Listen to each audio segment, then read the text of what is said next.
My name is Daniel Wang. I'm an associate professor at UC Riverside, and I have here with me today David Kaeli from Northeastern University and John Kim from KAIST. So we're going to run through a couple of interview questions, and David and John will take turns answering them.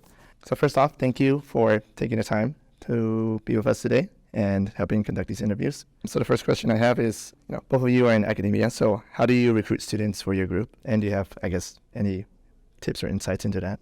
So I can give you a couple of insights that have been successful for me.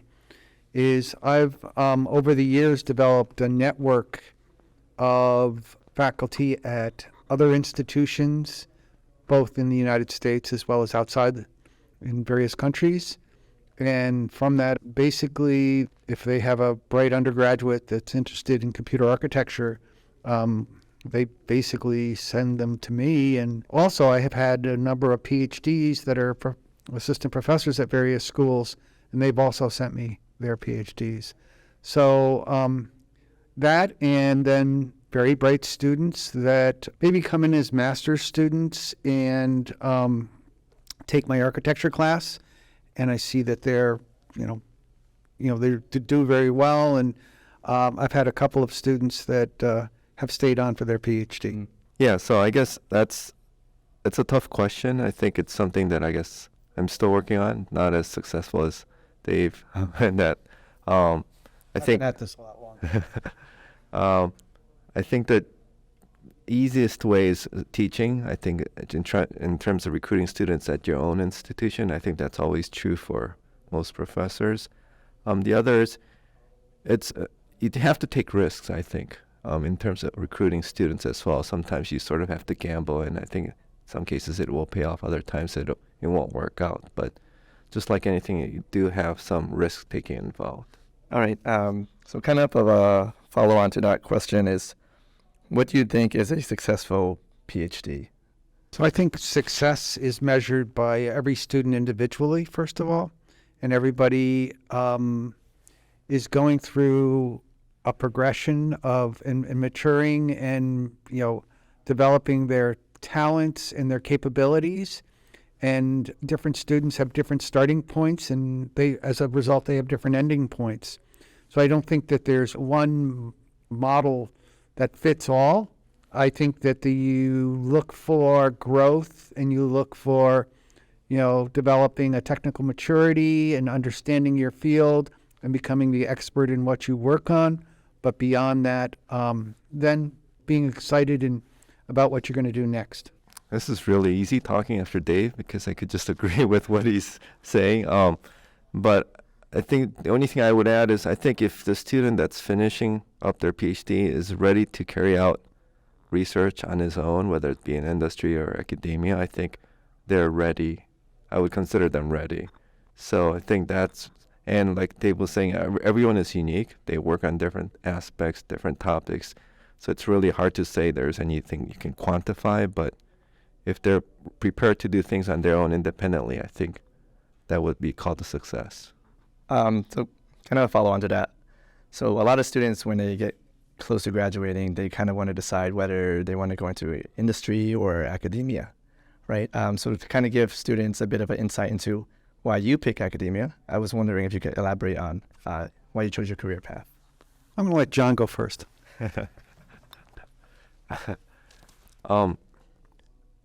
I think, at least personally, I had experience in working in the industry before going to grad school, so that sort of helped in terms of whether you wanted to continue or not. I think the advice I would give to students is that you should always sort of try to pursue an internship and see whether you like that or not, because I don't think there's a right answer. It's all going to depend upon your preferences. In terms of my preference, you do have more flexibility to pursue what you want versus if you were to in industry. Obviously, the big difference is teaching. If you're in industry, you don't have to teach. So if you don't like that, even though you love research, you probably should rethink whether you want to join academia or not. So again, sorry, there's no right answer, but I think you should explore. You shouldn't say in the first year of your PhD student, I'm going to go and join the industry, or I'm confident I'm going to do the academia, because it's going to change over time. One thing I see that for someone that has potential to be a professor is how well they mentor students.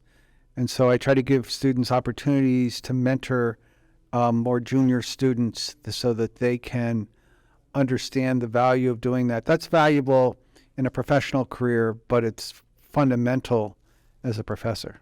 So related to that, how do you pick a new research area and a new project? So let's reflect on when I first got involved with GPUs maybe 15, 16 years ago, maybe longer than that.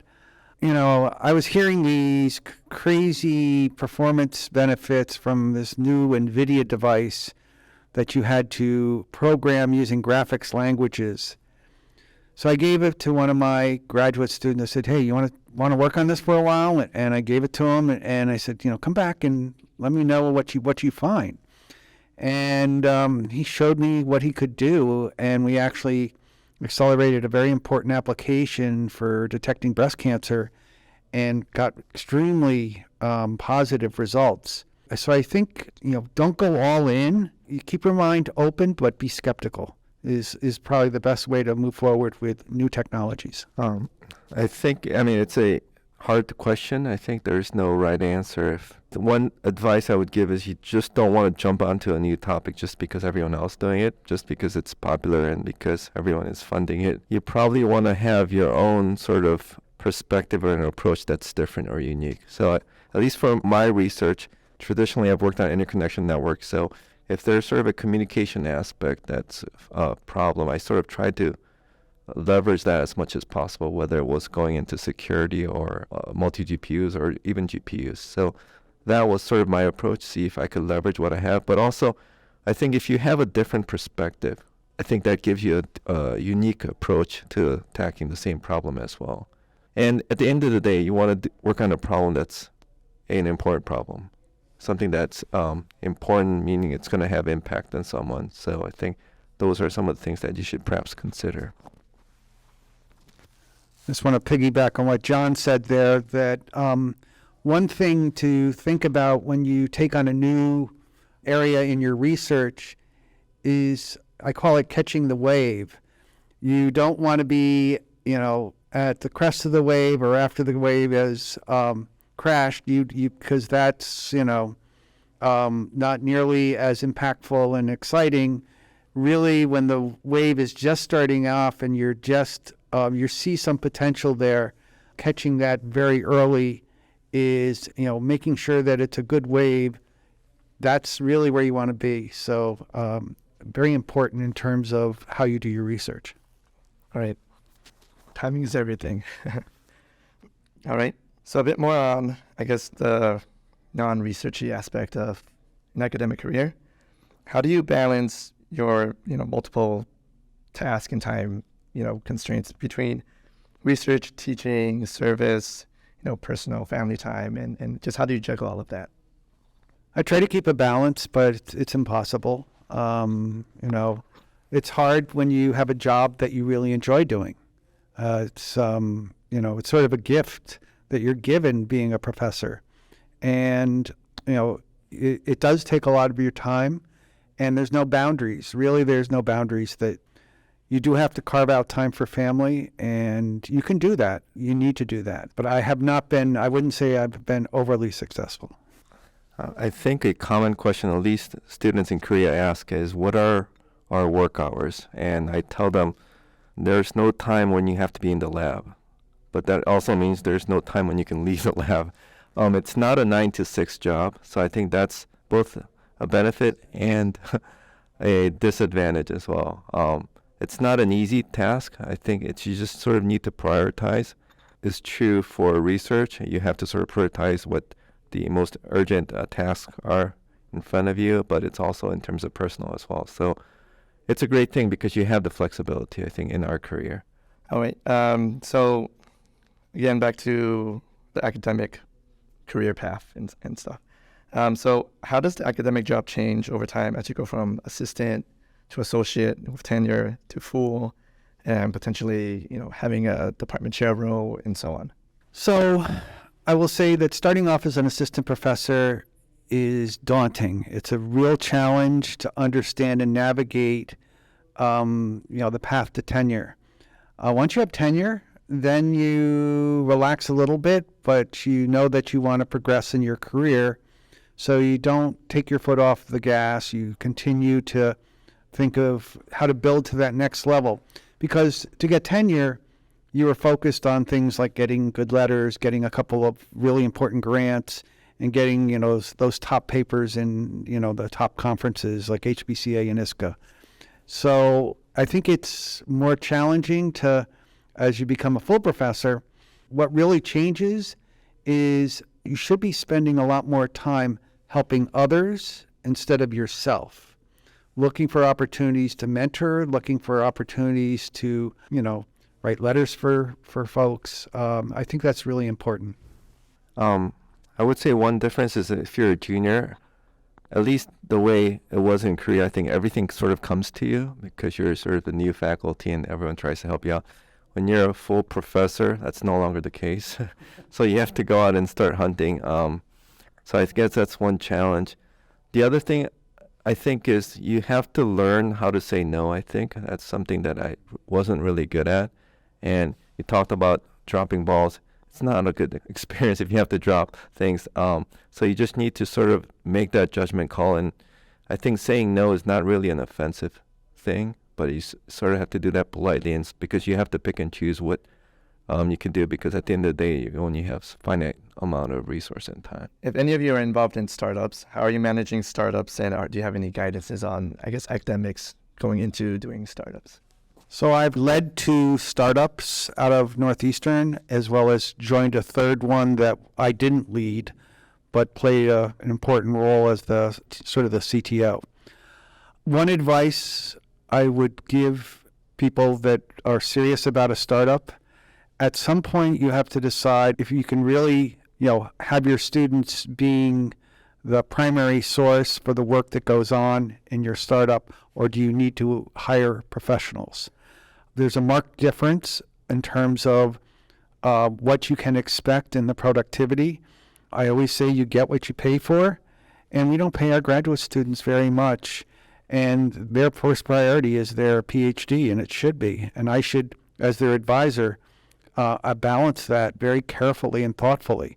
So if you're going to be successful with a startup, take your ideas and move them into practice, but also think carefully of who's actually doing the work to get you to your first round. Sorry, I don't have any experience in startups, so I can't really comment on that too much. But I think I've seen other colleagues in Korea do startups, and there's obviously colleagues in U.S. doing startups. I think it all comes down to sort of 2 things, right? Money and time, and the resources are obviously the students as well. So it's just making sure that your students or whoever is helping you are on board. And I think that if you're on the same ship, it sort of makes it a lot easier.